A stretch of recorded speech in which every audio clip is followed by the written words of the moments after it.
Right now, we're going to chat about all of this with weather anchor Spencer Christian. Spencer, it does look like the worst of it is over, so that's good for the Bay Area at least. But, you know, what we saw this weekend, really yesterday, rain, high winds, power outages, damage, those massive trees coming down. Is this one of the more powerful storms that we've seen in a while here in the Bay Area? This is one of the most powerful storms we've seen here in the Bay Area for a while, Karina. In fact, we measure the intensity of storms often by the barometric pressure at the center of the storm. The lower the barometric pressure, the more intense the storm is. And this one had the lowest barometric pressure we've seen on a storm in the Bay Area since 2010. Wow. So it had a very sudden drop and a dramatic drop in pressure, which caused the storm to intensify rapidly in sort of an explosive fashion, which it leads to the coining of the phrase bomb cyclone. Oh, yes. Yeah. So okay. That's how it intensified. It got so strong. And when a storm gets that strong that quickly, it generates very powerful wind gusts, which is what we saw here, and heavy, heavy rain. I kept looking at my app to see, was it going to end? Is it going to end? And then it just felt like it kept getting worse and stronger, more powerful winds. The rain kept coming down. Yes. And it was pretty bad. You know, we saw trees down in the city as well in San Francisco. So can you talk about the rain totals and the wind gusts? Yeah. Because I'm very curious to know where we stand at this point, because it feels like it has been nonstop. Well, let me show you some of the rain totals right now. I've got a couple of graphics here, and you can see that most of the Bay Area received anywhere from 2 to more than 3 inches of rain, but places like Venado got 6.5 inches of rain from this storm alone. Down at Ben Lomond, over 4 inches of rain, but places that often don't get a lot of rain from these storms, like San Jose, got 1.66 inches, 1 2/3 inches. Kentfield, 3 inches. San Francisco, just under 2 inches. So this was a drenching for the entire area. Spencer, when say you get like a regular rain, oh, it's going to rain today. Yeah.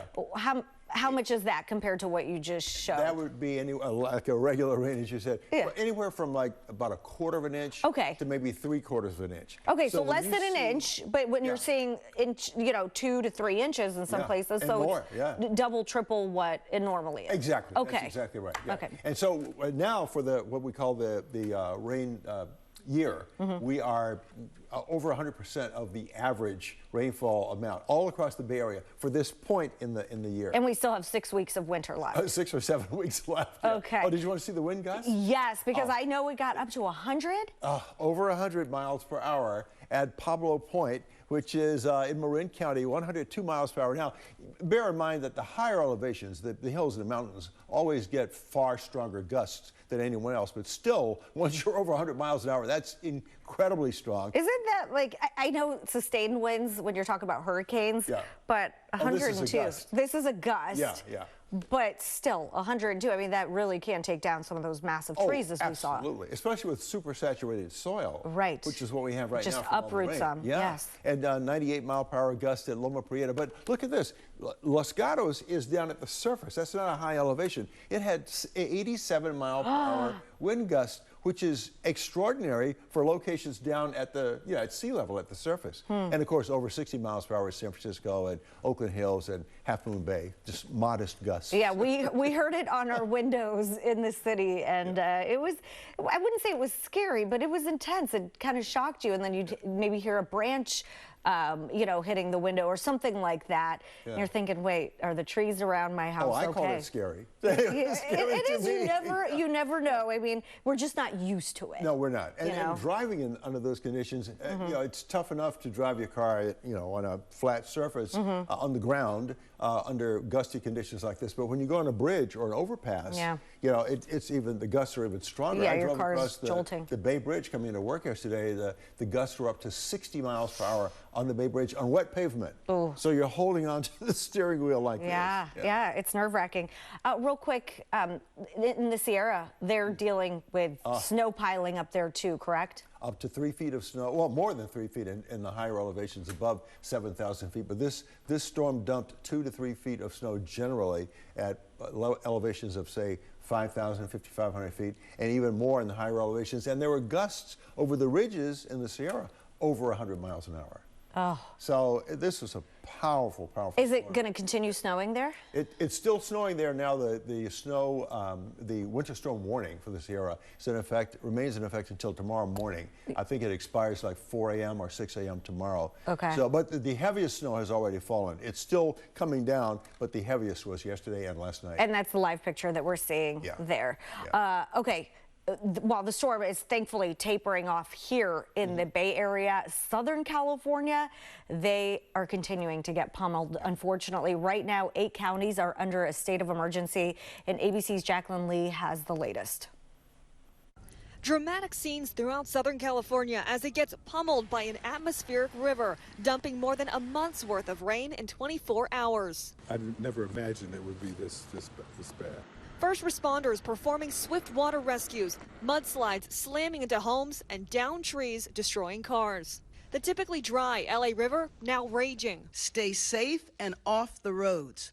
Only leave your house if it is absolutely necessary. And a mudslide destroying 2 homes in Studio City, leading to the evacuation of 16 people. Just to clarify, 11,958 and 11,960, those are the homes with the most damage. That's correct. At this time, those are the only that did incur damage from the debris flow. Another massive mudslide in Beverly Hills this afternoon. Tons of mud swamping homes, cars, anything in its path. California Governor Gavin Newsom declaring a state of emergency in 8 counties, including San Diego, Los Angeles, and Ventura. And despite this rough weather, the LA Unified School District, which is the 2nd largest in the country, will remain open. The stormy weather will continue through Tuesday. Jacqueline Lee, ABC News, Santa Barbara. All right, so they have one more day to deal with it. There are flash flood warnings still in place because of more rain that's coming down there. What can they expect through tomorrow there in Southern California? They can expect another super rainy day tomorrow. Obviously, greater flooding concerns, more widespread damage from things like landsliding and all that, and strong gusty wind as well. One of the problems with what's happening with this storm is that the rain, the wave after wave of rain has been moving onshore from the same direction over the same locations repeatedly. It's something in weather we call back building, when you don't see the line of showers moving and, to other regions. It just continues to develop in the same location and moving over the same land areas, and that just of course contributes to more flooding. Yeah, and just seeing those landslides, it's kind of scary to see that. When the soil gets so super saturated, all it takes is a little wind, to even just push the soil that is so loose from its firm footing. And yeah. We talked about this last year, I remember, because you said, the landslide, it doesn't always happen during the event, during the weather event. It can happen, weeks later. It can. Right. Same thing with avalanches, Yes. Yeah, the avalanche doesn't have to occur, nor does the landslide while it's raining or while it's snowing. But once everything gets loose and saturated, later a gust can come along once the storm is ended, and there goes all the snow and the mud. So let's talk about the rest of the winter here in the Bay Area. What can we expect? I mean, more of the same, or is it still too early to tell? I'm a forecaster, not a prophet. Come on, Spencer. What do you predict for next year now? I mean, this is what, like a month and a half out. Yes, we have about 6 or 7 more weeks of winter. It's likely that we're going to continue to have an active, wet winter, stormy winter, because the pattern seems to be fixed right now. Sometimes in a winter season, you can see a brief period of stormy weather and then followed by an extended dry period. We're going to get some dry days later this week. Friday through next Monday will be dry, even milder and warmer. But the way these systems have been developing in a continual pattern, I would say we're going to have more active, rainy, soggy weather late February into early March. That's just my guess before it starts to give way to spring. Okay. Well, we'll take this dry weekend and seeing that sunshine for now. Spencer, thank you so much. Thank you, Karina.